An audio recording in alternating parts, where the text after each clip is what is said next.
el libro de Esdras también. Y entonces el tema es que nosotros estamos en el capítulo 10 y nuestra meditación fue hasta el versículo 5 en la exposición anterior. Hoy día veremos qué implica esto, que es en realidad la segunda parte del primer punto. Y la reforma en los tiempos de Esdras consiste en qué?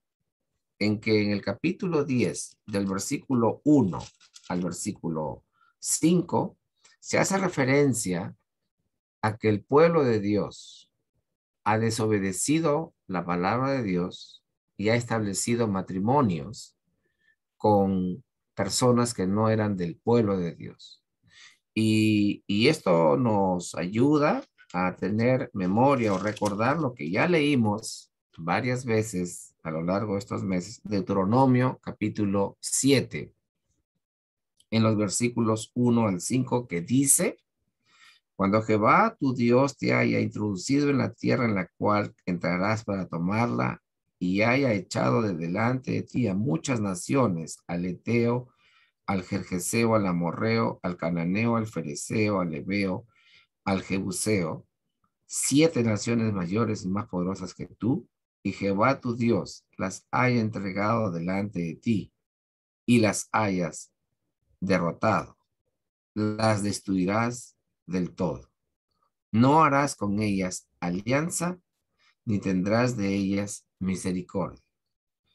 Y no emparentarás con ellas. No darás tu hija a su hijo, ni tomarás a su hija para tu hijo, porque desviará a tu hijo de en pos de mí, y servirán a dioses ajenos, y el furor de Jehová se encenderá sobre vosotros, y te destruirá pronto.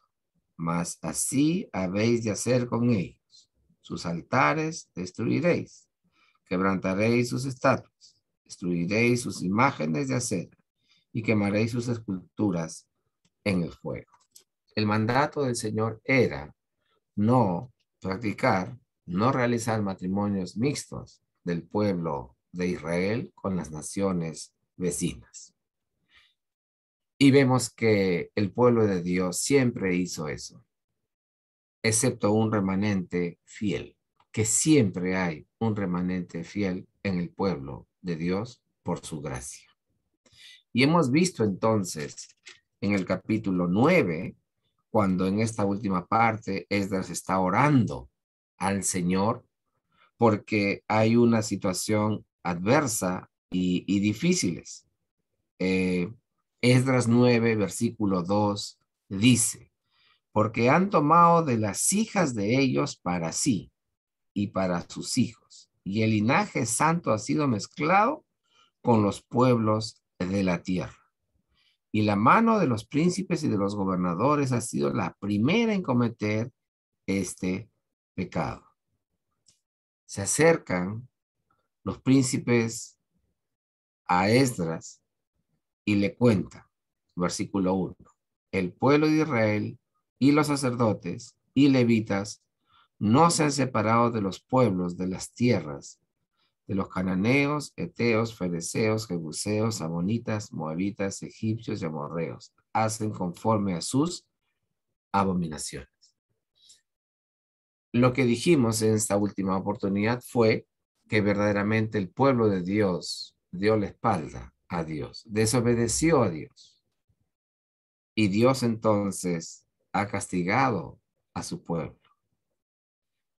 El pueblo ya regresó un primer grupo con Zorobabel. Del capítulo 1 al capítulo 6 se ve todo ese retorno y cómo hay oposiciones y cómo los reyes toman iniciativa para continuar con ese dictamen de que reconstruyan el templo, porque Ciro, en el capítulo 1, versículo 2, ha establecido eso.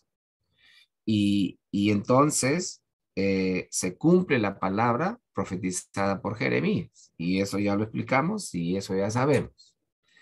El pueblo ha regresado y del capítulo 7, que retorna un segundo grupo con Esdras, vemos que el pueblo persiste en ese caminar desleal para con Dios. Entonces hay que reformar eso, hay que corregir eso, hay que volver a los principios primigenios que Dios ha establecido en su palabra. No emparentarás con los pueblos vecinos. Israel lo había hecho. Ahora, para no entrar en los más detalles, ya dijimos que en el capítulo 10 hay una decisión que se ha tomado. Y entonces leemos para aquellos que no tenían conocimiento o no estuvieron en los versículos 1 al 5. Esdras 10 dice, mientras oraba Esdras y hacía confesión, llorando y postrándose delante de la casa de Dios, se juntó a él una muy grande multitud de Israel, hombres, mujeres y niños, y el pueblo lloraba amargamente. Hay un sentir por el pecado ante Dios. Hay un pesar, hay un arrepentimiento porque esto está mal. Entonces respondió Secanías, hijo de Jehiel, de los hijos de Elam, y dijo a Esdras, nosotros hemos pecado contra nuestro Dios, pues hemos tomado mujeres extranjeras de los pueblos de la tierra. Mas a pesar de esto, aún hay esperanza para Israel.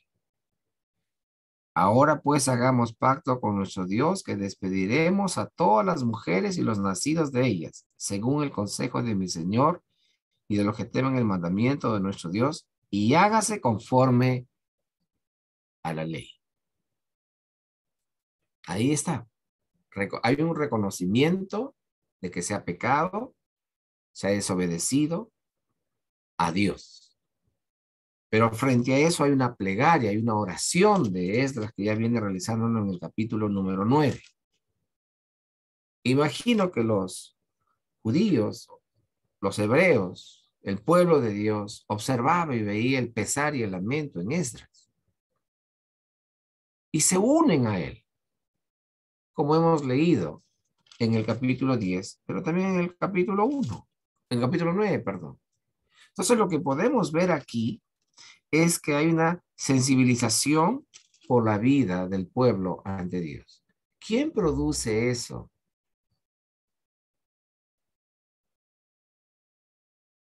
¿Quién produce eso en nosotros? Eso es importante discernir. Y es importante ver cómo Dios obra en medio de su pueblo. Y Dios está atento a la oración de Esdras. Y hay ese hondo pesar, pero hay una decisión, hay un pacto. Van a despedir, dice el versículo 3, a todas las mujeres y los nacidos de ellas, conforme a la ley. ¿Qué ley? La ley de Moisés. Y del versículo 6 hasta el versículo 17, vemos precisamente cómo se prepara esta actividad, cómo se va a cumplir este pacto. Son convocados todos, como hemos leído ahí, para que en 3 días estén en Jerusalén. Pero hemos leído que en primer lugar se da esa convocatoria. Bien, todos vienen, pero el pueblo es demasiado. Muchos han desobedecido a Dios, han faltado a la ley de Dios. Pero hay ese acuerdo, esa decisión, como hemos leído, de corregir, de enmendar, de obrar conforme a la ley de Dios. Entonces, dice ahí, versículo 10, versículo 9, leo la segunda parte. Y se juntó todo el pueblo en la plaza de la casa de Dios temblando con motivo del asunto y a causa de la lluvia. Era una decisión muy difícil. Era una decisión seria. Era una situación delicada. Pero aquí vemos, si el pueblo ha faltado a la ley de Dios, ¿qué debe hacer el pueblo de Dios? Debe arrepentirse, debe confesar, debe cambiar de actitud, debe dejar lo que estaba haciendo. Hermanos, y aquí vemos, escuchemos lo que va a decir Esdras, el siguiente punto. Ya se congregaron todos, ya fueron convocados. La convocatoria fue en 3 días todos reunidos y ya están todos reunidos. Ahora, segundo punto, Entonces, ¿qué va a decir Esdras? Versículo 10 del capítulo 10. Se levantó el sacerdote Esdras y les dijo, vosotros habéis pecado, por cuanto tomasteis mujeres extranjeras, añadiendo así sobre el pecado de Israel. ¿Ellos han desobedecido la ley de Dios? Sí. ¿Y han hecho un juramento de que van a proceder para retirar a esas personas? Sí. ¿A las mujeres? Sí. ¿A los niños? También. La ley de Dios dice, no hagas eso. Israel lo hizo. El Señor ya los ha llevado al exilio. Los ha sacado en castigo a su desobediencia persistente. Los ha sacado de su tierra. Los han llevado a otra tierra. Han regresado un primer grupo. Capítulo 1, capítulo 2. Y en el capítulo 7 viene otro segundo grupo con Esdras. ¿Y cómo está viviendo el pueblo? El pueblo está viviendo en pecado. Versículo 10, vosotros habéis pecado por cuanto tomasteis mujeres extranjeras, añadiendo así sobre el pecado de Israel. Ahora pues dar gloria a Dios de vuestros padres y hacer su voluntad y apartados de los pueblos de las tierras y de las mujeres extranjeras. Y respondió toda la asamblea y dijeron en voz alta, así se haga conforme a tu palabra. Hermanos, vemos aquí una decisión, un pacto, un compromiso de proceder conforme a la palabra de Dios. Y usted puede ver ahí desde el versículo número 18 hasta el versículo 44 cuántas o de cuántas familias era hecha esta situación. Por eso ellos decían es mucha gente, muchísimo pueblo. Bueno, usted ha leído con atención ahí en el versículo 16 y en el versículo 17 han tomado 2 meses para administrar esta situación todo el día, cada día. ¿Quién es cada familia? Y han tomado 2 meses. Nos damos cuenta que ha sido mucho pueblo el que estaba en afrenta con Dios. ¿En una situación difícil? Por supuesto que sí. Y miren lo que dice ahí. Pero el pueblo es mucho y el tiempo lluvioso y no podemos estar en la calle, ni la obra es de un día ni 2, porque somos muchos los que hemos pecado. Sean nuestros príncipes los que se queden en lugar de toda la congregación y todos aquellos que en nuestras ciudades hayan tomado mujeres extranjeras, vengan en tiempos determinados y con ellos los ancianos de cada ciudad y los jueces de ellas, hasta que apartemos de nosotros el ardor de la ira de nuestro Dios sobre esto. ¿Tenían que hacerlo? Sí. Y mire lo que dice la última parte del versículo 14. Hasta que apartemos de nosotros el ardor de la ira de nuestro Dios sobre esto. El Señor permitió que Esdras fuera a Jerusalén, autorizado por un rey que no temía a Dios. Sin embargo, declara de que Jehová le ha dado todos los reinos de la tierra y regrese este pueblo a construirle el templo al Señor. Y démosle oro y démosle lo que necesitan y todos los que tengan apoyen y den porque hay que ir a reconstruir ese templo a Jehová. Él creía, él adoraba a Jehová, no. ¿Pero por qué lo hace?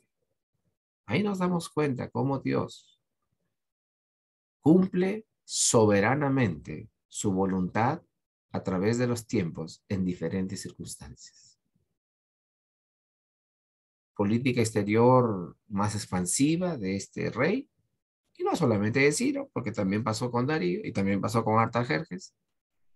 Entonces vemos cómo Dios soberanamente obra Pero eso no quiere decir que Dios tolera el pecado. Es grande misericordia, como dice su palabra.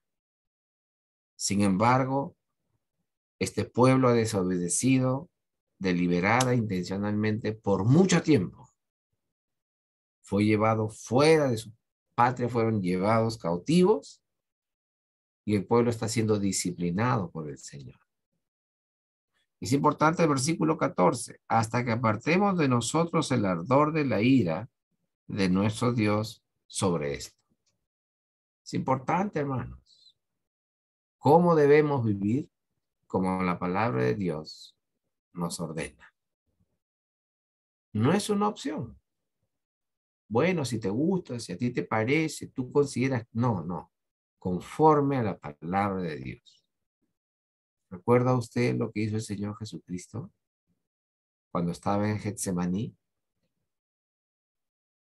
Nuestro Salvador, Cristo Jesús, que murió por amor de nosotros. ¿Recuerda qué dice? No se haga mi voluntad, sino la tuya. Hermanos, eso es muy importante para nosotros. Si nuestro Señor Jesucristo, nuestro Salvador, se sometió a la voluntad del Padre hasta la muerte para lograr nuestra salvación, nosotros, ¿qué debemos hacer?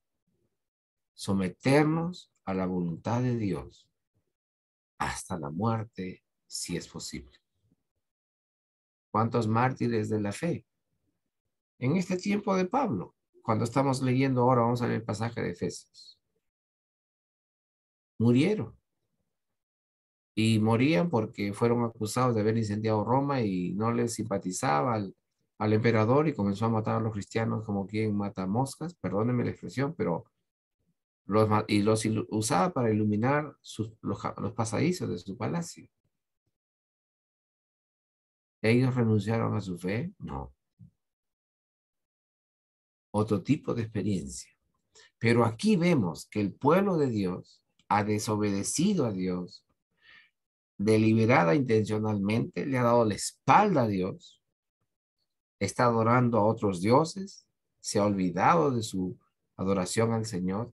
El Señor los ha castigado, los ha disciplinado a tal punto de sacarlos de su tierra, los está haciendo volver otra vez a su tierra y ahí obra el Señor en gracia y en misericordia.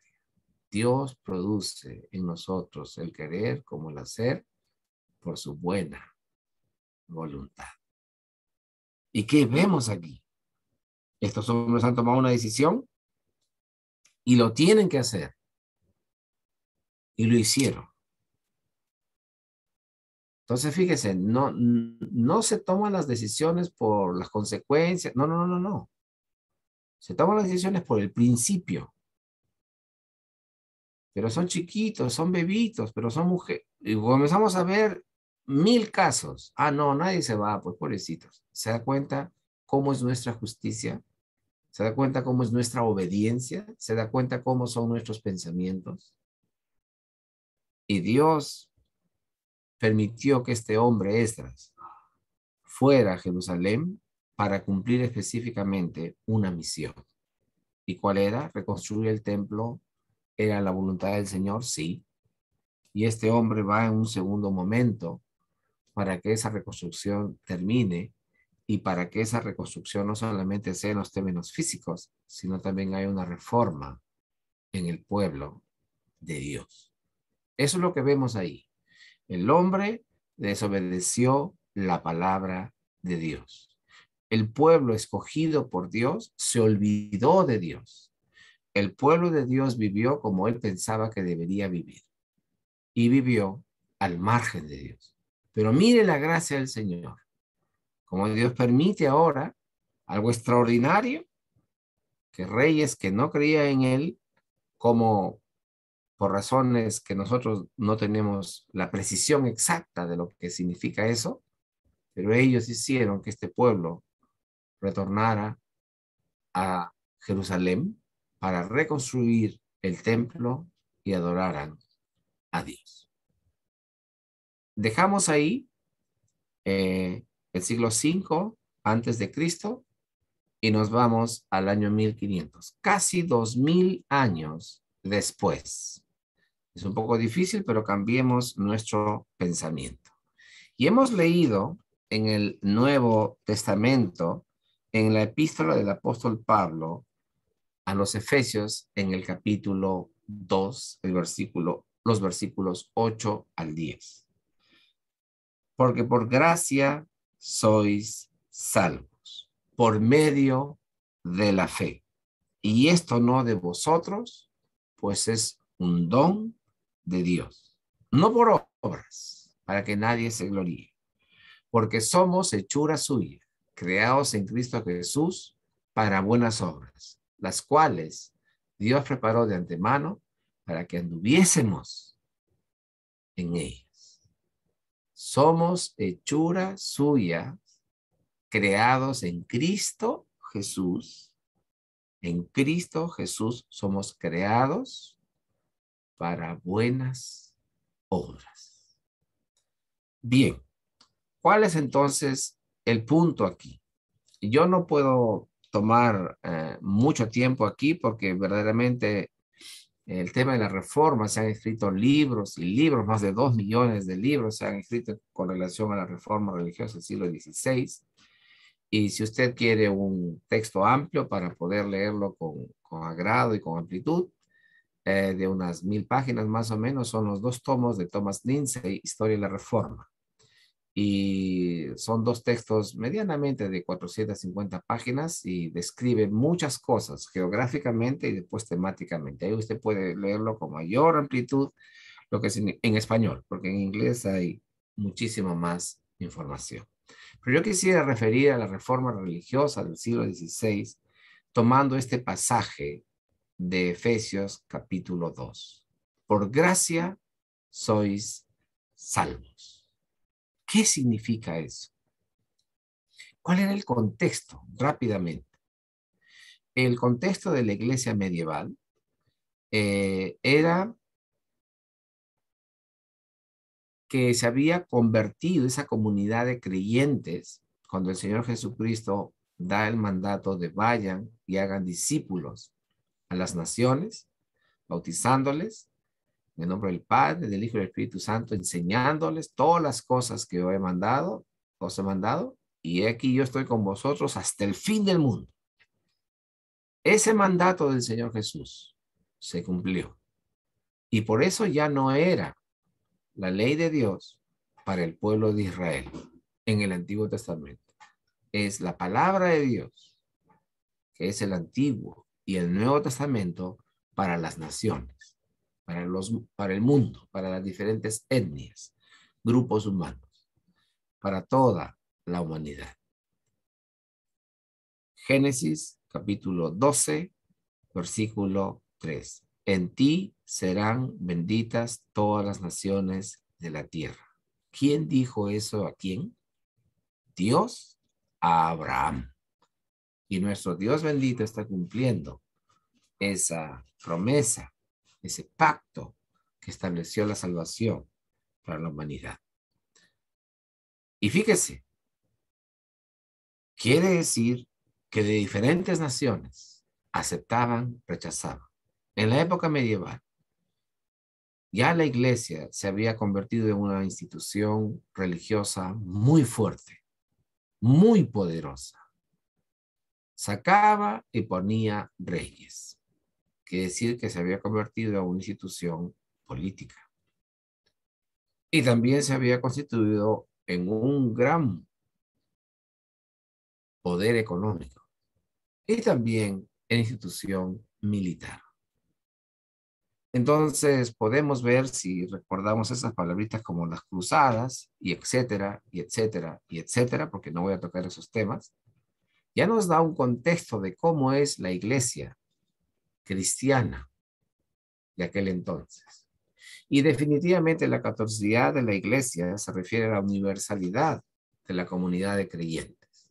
Pero en la reforma religiosa va a suceder algo que crea una separación. Y eso es lo que el doctor Francis Schaeffer en su video La Reforma en la serie de Cómo debemos vivir, una serie de 10 capítulos que lo puede encontrar usted en internet.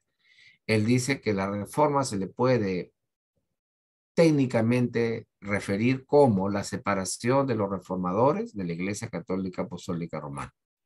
Es decir, consiste en un alejamiento, y mire lo que voy a decir, de los elementos humanistas que se habían introducido en la Iglesia medieval.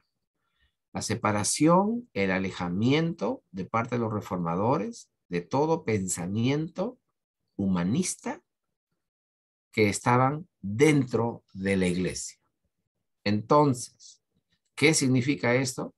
Que la iglesia medieval se había convertido en una gran empresa poderosa, un gran negocio.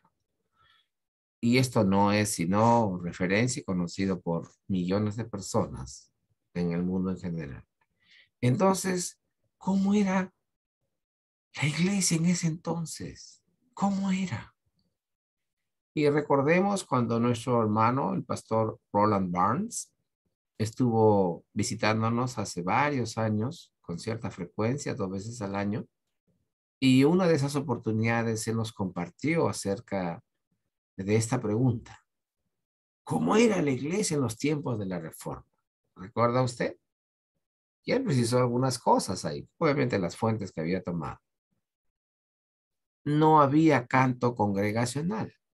Nosotros ahora, en este servicio de oración, entonamos nuestros cánticos congregacionales. Cada quien en casa estamos cantando con el audio, con el micrófono apagado, y entonces, pero estamos cantando. Y cuando hemos estado físicamente juntos, reunidos, hemos cantado todos juntos. Pero no había eso. No había alabanzas a Dios. No se alababa a Dios con cánticos. Tampoco se predicaba la palabra de Dios. No se predicaba la palabra de Dios. No se predicaba la palabra de Dios. Y entonces, ¿qué escuchaban la gente que se reunía? Bueno, ellos definitivamente al estar prohibidos de tener una copia de la Biblia en su propia lengua, ellos participaban de actos litúrgicos donde no había predicación de la palabra de Dios. Estaba prohibido tener una copia de la Biblia en su propia lengua. No era permitido a las personas leer la Biblia.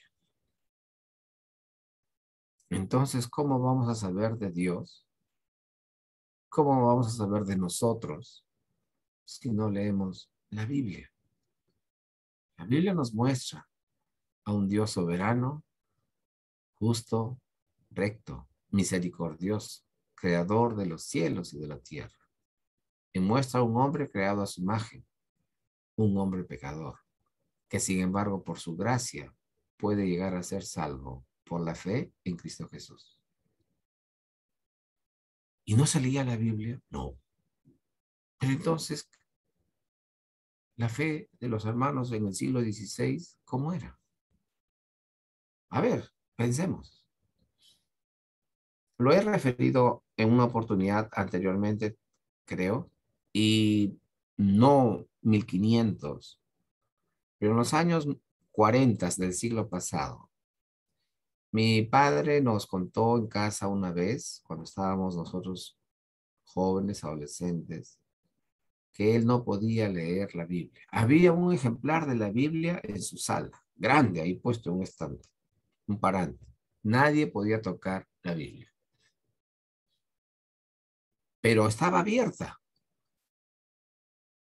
Y él ya lo había leído varias veces, esas páginas de Juan, pero no podía leer, no podía leer. Bueno, para rever esto, porque si no tomamos demasiado tiempo. El punto es que él, tal fue su curiosidad y su necesidad de leer, él tenía 13, 14 años, año 1948, 1949. Y él cogió esa Biblia en la noche, cuando todos dormían, y lo leía debajo de su cama con la vela encendida. Obviamente debe estar la vela encendida, sino ¿para qué tiene la vela? Yo he estado en casas en las serranías de nuestro país. Cuando se apaga la luz, usted no ve ni la palma de su mano. No ve absolutamente nada. Me imagino que cuando apagaban la luz, bueno, con la lámpara, lo que tenían a su alcance, esa era la única iluminación que podían tener ellos con su mechero, su velero, lo que sea. Y entonces él leía a escondidas debajo de su cama. Y las mamás son mamás siempre, pues. Y la abuelita Jesús se da cuenta de eso, porque lo veía que antes de acostarse, ella notó una cosa distinta. Y entonces, uno de esos días, lo encuentra leyendo la Biblia debajo de su cama. Para abreviar la historia, la abuelita después con él le leía a la abuelita. Lo que quiero decir aquí es cómo una práctica establecida cientos de años atrás, casi 4 siglos después, seguía vigente.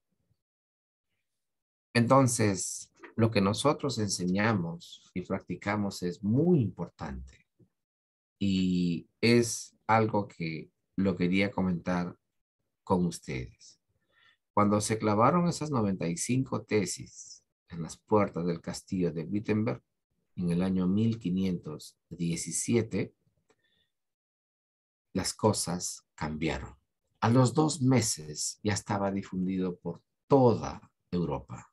Sus estudiantes de Martín Lutero se encargaron, como ya había la imprenta, como 70 años antes ya la imprenta estaba, en 1444, recuerda la imprenta. Entonces ya habían pasado una buena cantidad de años, ¿no? Más de 70 años. Entonces con la imprenta difundieron por todo lugar. Y la palabra de Dios comenzó a ser leída. ¿Qué significa eso? Que era completamente desconocido para la población, para la humanidad de aquel entonces, el mensaje de la palabra, perdón, de Dios. ¿Y qué entonces? Eso significa de que había un mensaje de salvación, un mensaje de esperanza. Y es importante cuántos mártires también comenzaron a darse en el siglo XVI por causa de su fe en el Señor Jesucristo. Y es importante, no podemos entrar en los detalles, que esto era porque nadie, sino solo Cristo, salva al hombre.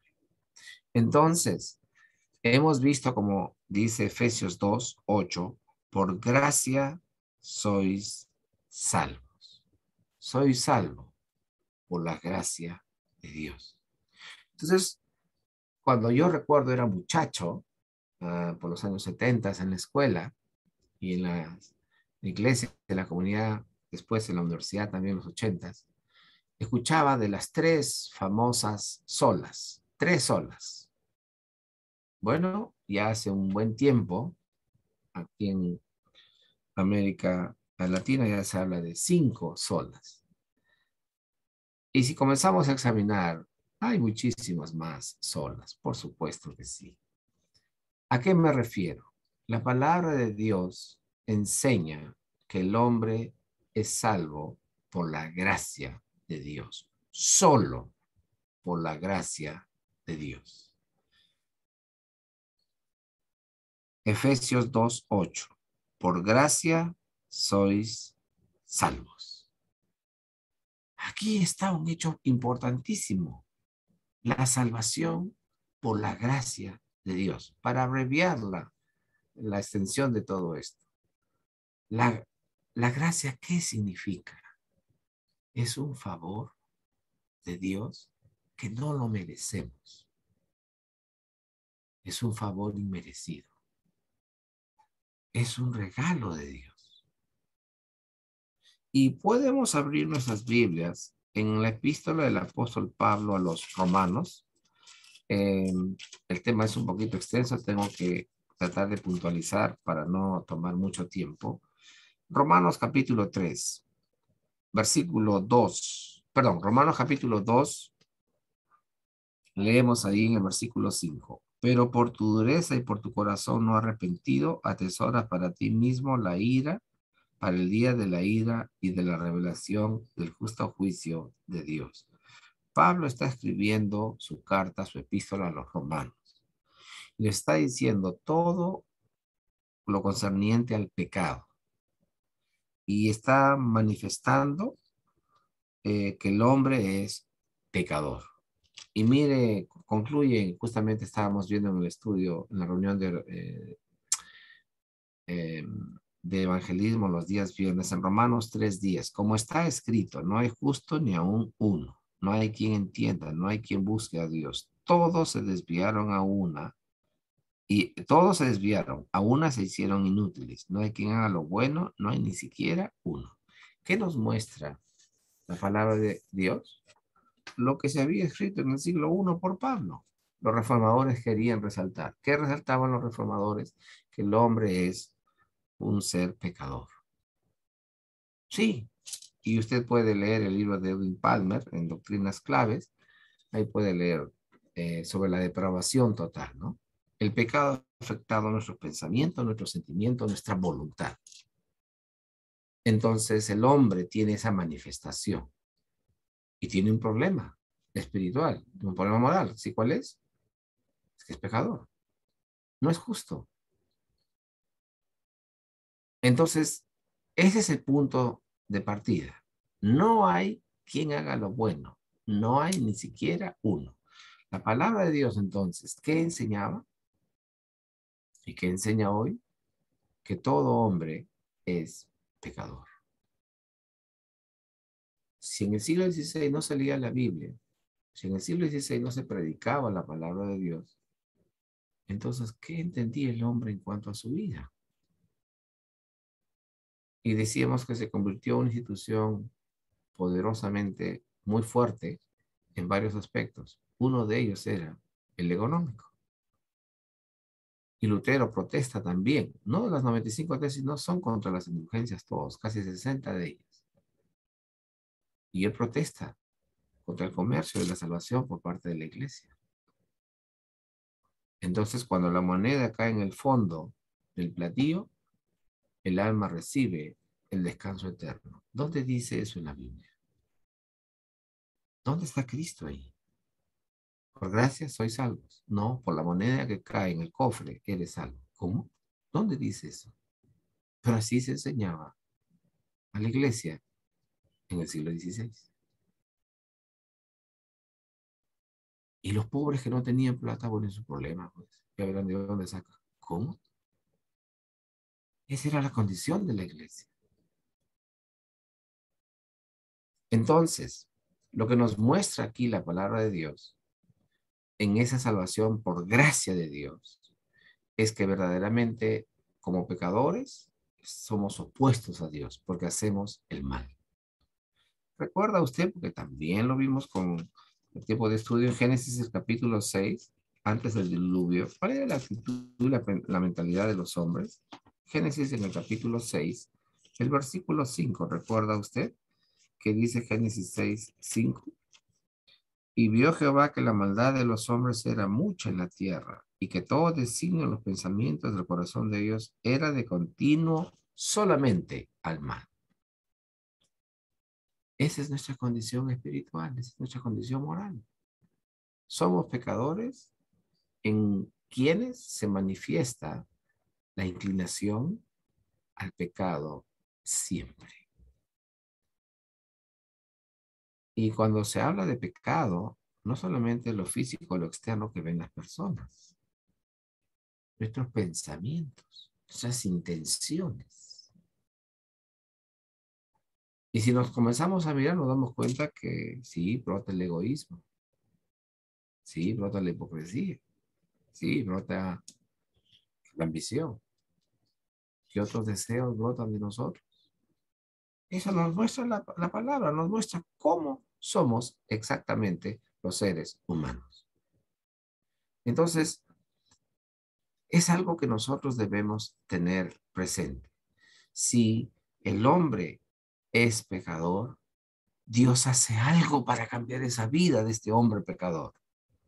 Y la Biblia nos enseña que en tanto el hombre está esclavizado a hacer el pecado, sin embargo, la gracia del Señor muestra que el hombre puede cambiar su vida porque Dios puede hacerle un hombre nuevo, una persona nueva. Sí, por supuesto que sí. ¿Y cómo es eso entonces? Fíjese lo que dice Efesios en el capítulo 2, sí, versículo 1, un poquito antes de lo que hemos leído. Y Él os dio vida a vosotros cuando estabais muertos en vuestros delitos y pecados. El Señor nos ha dado vida. Dice cuando estábamos muertos en nuestro pecado. Así es.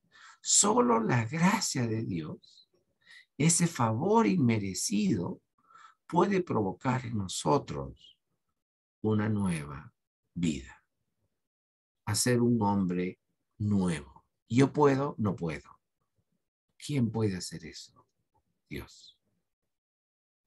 ¿Cómo puedo contribuir yo para mi salvación? En nada. Cuando sus manos están sucias, cualquier cosa que usted coja, ¿no es cierto que se ensucia? Por supuesto que sí.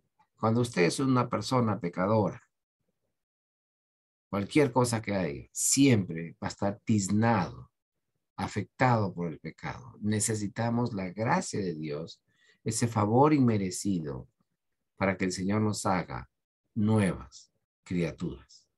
Y esto nos enseña entonces que la salvación no la podemos alcanzar de alguna forma estratégicamente humana diseñada, no. La salvación es solo por gracia de Dios, por el favor inmerecido.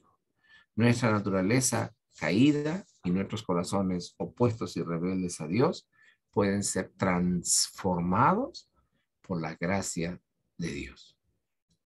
El otro punto, ¿cuál es? Wow, el tiempo ha volado. Eh, otro aspecto que se habla, la sola fide, la sola fe. La salvación es solo por la fe. Leemos otra vez Efesios 2, 8, 9. Dice, porque por gracia sois salvos. Ya entendemos entonces que solamente podemos ser salvos por el favor inmerecido de Dios para con nosotros. Podemos ser salvos por la gracia de Dios. Bien, pero mire, ¿qué más dice el versículo? Por medio de la fe. Entonces hay un elemento de creer, de aceptar, de involucrar mi pensamiento, mi sentimiento y mi voluntad. Mire lo que estamos diciendo. Estamos hablando de toda la personalidad, todo el ser es afectado. Pensamientos, sentimientos y voluntad. ¿Cómo es eso? Sí. La salvación es solamente recibida por la fe. Y esa fe, mire lo que dice el versículo, no es nuestra, es un don. O sea, Dios nos da un favor inmerecido, la salvación. Dios nos da algo que no tenemos, el don de poder creer en Dios, el don de creer en Dios. Entonces, si la gracia es así, entonces estoy entendiendo que eso es como un regalo. Claro, cuando usted recibe un regalo, no le cuesta, ¿no es cierto? Y de pronto lo recibe y se sorprende. Y se sorprende porque, wow, no pensé que iba a recibir esto. Gracias. Sí, así es un regalo. No me cuesta. El Señor lo ha hecho posible para mí. ¿Y por qué dice no por obras? Porque somos muy no sé si decir la palabra presumidos, no sé si decir soberbios, no sé si decir orgullosos. Debemos decir simplemente, porque somos pecadores. Buscamos jactancia, buscamos vanagloria. Que hablen de mí. ¡Wow! ¡Qué impresionante! ¡Wow! ¡Qué tremendo! No, no por obras, para que nadie se gloríe, dice la palabra de Dios. Todos se apartaron, a una se hicieron inútiles. No hay quien haga lo bueno, no hay ni siquiera uno. Como la fe es un regalo, es un don, es una gracia de Dios, entonces nosotros podemos ver que esa salvación que el Señor nos da es una manifestación de Dios a favor nuestro. Nosotros somos salvos por el favor de Dios. Y nosotros debemos creer y creemos. ¿En quién debemos creer? En Cristo. No dice Efesios 2 que ahí dice, creemos en Cristo Jesús. El versículo 10 dice, porque somos hechuras suyas creados en Cristo Jesús para buenas obras. Podemos leer en el Evangelio según San Juan un pasaje conocidísimo, ¿no? San Juan capítulo 14, el versículo 6. Jesús dijo, yo soy el camino y la verdad y la vida. Presta atención, mire lo que dice después. Nadie viene al Padre sino por mí. Entonces yo soy salvo por la gracia de Dios. Amén. Por medio de la fe. Amén. ¿En quién? En Cristo Jesús. Entonces yo puedo llegar a Dios.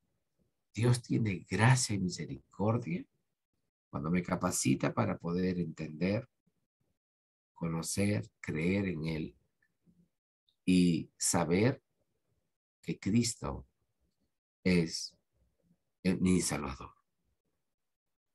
Y alcanzó esa salvación para mí en su gran obra de la cruz.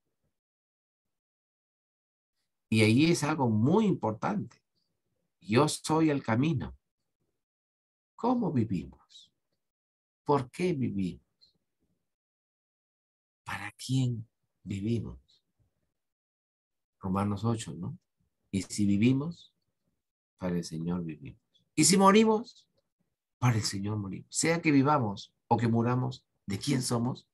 Del Señor. La vida tiene un sentido más allá de la existencia terrenal. Esa comunión con Dios que en Cristo es eterna. Es lo que la palabra de Dios enseña. Entonces, si el Señor es el camino porque es la verdad.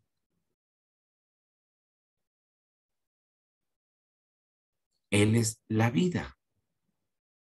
Y Jehová Dios sopló en el hombre aliento de vida.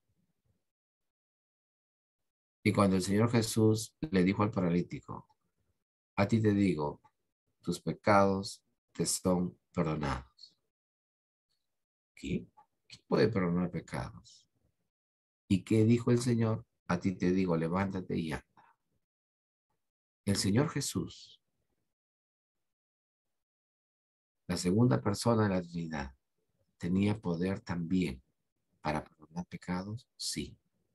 El Señor Jesús murió en la cruz para que nosotros podamos alcanzar la salvación en Él. Y esa vida es una vida eterna con Él. Él no tiene principio, Él no tiene fin.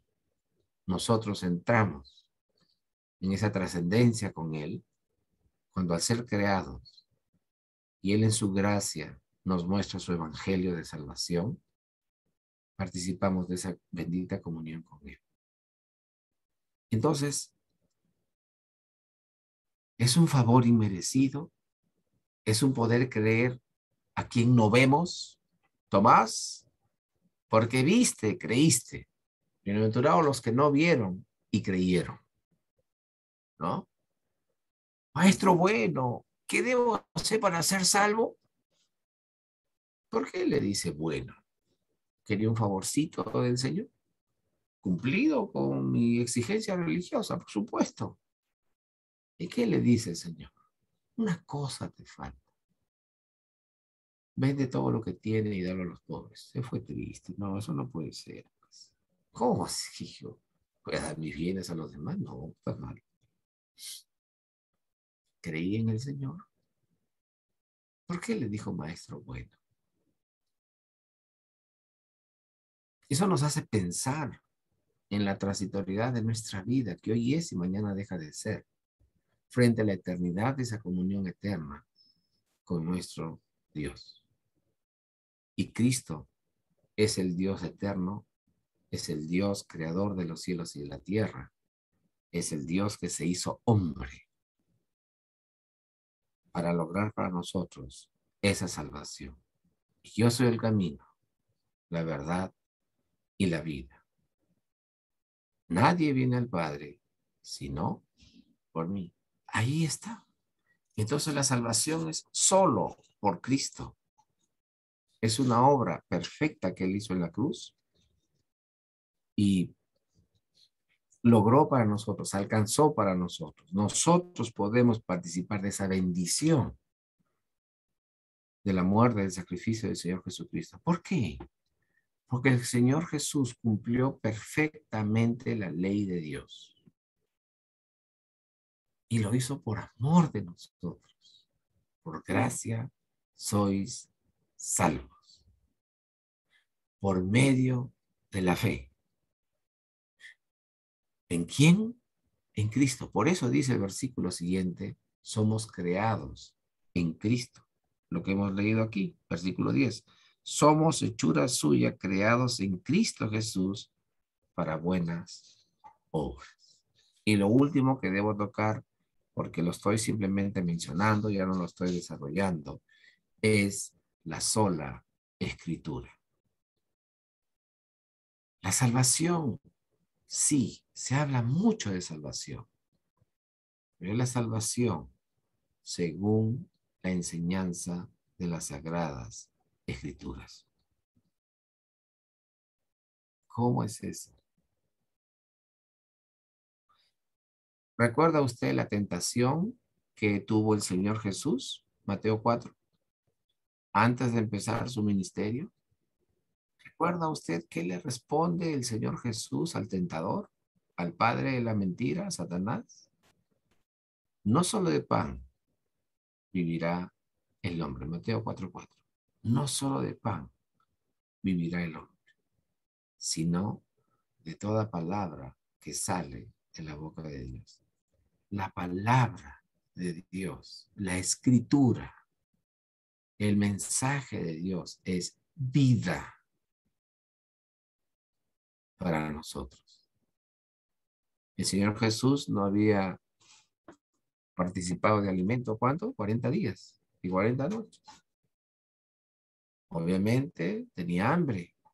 ¿Y qué le dice el maligno? Ya, pues tú no eres Dios. Ya, pues dile que se conviertan estas piedras en pan. Mire qué astuto, ¿no? ¿Y qué le responde el Señor? No solo de pan vivirá el hombre, sino de toda palabra que sale de la boca de Dios. Y aquí es importantísimo considerar eso, hermano. Eh, lo que nos muestra aquí es que es la palabra de Dios la que nos enseña el sentido de la salvación en Cristo Jesús, por gracia, por fe. ¿Y qué propósito tiene eso? Y hay un propósito en todo ello. Entonces, podemos ver aquí que si nosotros tenemos presente al Señor en nuestras vidas, a Cristo, verdaderamente nosotros vamos a seguir lo que la palabra de Dios nos enseña. El Señor Jesucristo dijo, el que me ama, mi palabra guardará. Entonces nosotros, al conocer la enseñanza de la sola escritura, nosotros estamos entendiendo el por qué nosotros y el para qué nosotros debemos hacer esto o aquello. Y aquí viene, ¿y qué pasaba en el siglo XVI? ¿Y qué pasaba en los tiempos de Esdras? ¿Obedecían la ley? No. Recuerden cuando hemos leído, y se haga según la ley, ahí reconocían que habían hecho conforme a sus opiniones, conforme a sus gustos, conforme a sus preferencias, pero no según la ley de Dios. Estoy hablando de la reforma en Esdras. Y cuando venimos al siglo XVI, hace más de 500 años, también debemos volver a la escritura, la enseñanza de la palabra de Dios. La palabra de Dios enseña el camino de vida. Entonces nos damos cuenta que podemos nosotros llenarnos de una serie de prácticas, de acciones, de obras para jactarnos, para que nos den una palmadita en la espalda, para que nos digan, wow, qué tremendo. Por eso no es por obras, pues, para que nadie se gloríe. Fe en Cristo. Si hay alguien que tenemos que glorificar, si hay alguien que tenemos que exaltar, ¿a quién es? Al Señor. Y eso es justamente la quinta sola. Solo la gracia de Dios. Mire qué interesante. Todo tiene un sentido en Dios. Y podemos leer el pasaje de Romanos, el capítulo 11, el versículo 36. Porque de Él y por Él y para Él son todas las cosas. A Él sea la gloria por los siglos. Amén. Si hay alguien que tenemos que exaltar, ¿a quién es? ¿A nosotros? No, al Señor. Entonces, la sola gracia, el favor de Dios.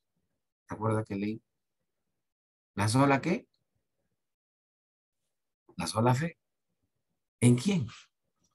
En Cristo. En Cristo tiene que estar orientada mi fe. La fe que Él me ha dado es un don hacia Él. En Él estoy concentrado. A Él adoro, a Él alabo. ¿Qué más? Solo Cristo. La sola escritura. Y ahora solo la gloria para Dios. Johann Sebastian Bach, cada vez que terminaba su partitura de alguna composición que hacía, componía, solo, soli Dei gloria, solo la gloria a Dios. Sabía perfectamente para quién vive. Y si vivimos para el Señor, vivimos. Y si morimos, para el Señor morimos. Sea que vivamos o que muramos, ¿de quién somos? Del Señor. El pasaje de 1 Corintios 10:31 también nos enseña eso. Pablo también lo muestra, ¿no? Si comemos o bebemos o hacemos cualquier otra cosa, ¿para quién lo debemos hacer? Hacedlo todo para la gloria de Dios. ¿Hay jactancia en nosotros? No. Si nos jactamos, será en Cristo Jesús. Le exaltamos, le glorificamos, le alabamos. ¿Y esto qué implicancias tiene para nosotros hoy? Si así fue como en los tiempos de Esdras, se volvió a la palabra de Dios y se hizo conforme a la palabra de Dios. Y en el siglo XVI, la iglesia también vuelve a ese principio, esos orígenes, como fue establecido. La sola escritura, la sola gracia, la sola fe, solo Cristo, solo la gloria de Dios. Hoy día, ¿qué implicancias tiene para nosotros? Mirar cada uno de estos aspectos y ver si todos apuntan al Señor. ¿Apuntan al Señor? ¿Qué tan reformados somos? En el buen sentido de la palabra, ¿no? Somos una iglesia reformada. ¿Qué tan reformados somos nosotros como iglesia de Cristo? Sabemos y creemos que la palabra de Dios es autoridad, norma de fe y conducta. Todas las cosas afirmamos en los términos de la palabra del Señor. Bien. ¿Cómo eso se da, se aplica en nuestra vida? ¿Recuerda lo que dijo Juan el Bautista? Es necesario que yo decrezca y yo mengüe. ¿Para qué? Para que Cristo crezca, Cristo sea exaltado. Es el fin de nuestra existencia, porque de Él, por Él y para Él son todas las cosas. A Él sea la gloria por los siglos. Amén. Vamos a orar, hermanos. Padre nuestro, te damos gracias por esta reflexión en tu palabra, que así como en los tiempos de Esdras había necesidad de conocer tu voluntad y obedecerla, también lo vemos tan idéntica, Señor, en el siglo XVI. Y es tan idéntica hoy día en el siglo XXI, porque el hombre es pecador. Porque el hombre al ver sido creado a la imagen del Creador y haber desobedecido tu voluntad, tiene esa naturaleza pecaminosa, innata, inherente en su vida siempre. Te damos gracias porque cuando el Señor Jesucristo obra en nosotros, cuando tu palabra, Señor, nos ayuda a entender para quién vivimos, cuando tu palabra nos muestra que finalmente todas las cosas son por ti, para tu gloria, nos damos cuenta, Señor, que nuestra vida, la vida que tú nos has dado es por tu gracia, por tu misericordia, que nos has permitido recibir, Señor, esa fe en Cristo. Y tu palabra que la tenemos para saber entonces cómo nosotros debemos vivir como hijos tuyos. Y nos damos cuenta que es para que tú seas exaltado y tú seas glorificado con nuestras vidas. Reconocemos, Señor, hemos reconocido que faltamos a ti, Señor, en tu palabra. Sin embargo, renovamos nuestros votos y nuestro compromiso contigo de vivir para ti, Señor, como hijos de luz. Te damos gracias por la esperanza gloriosa que tú nos has dado en Cristo Jesús.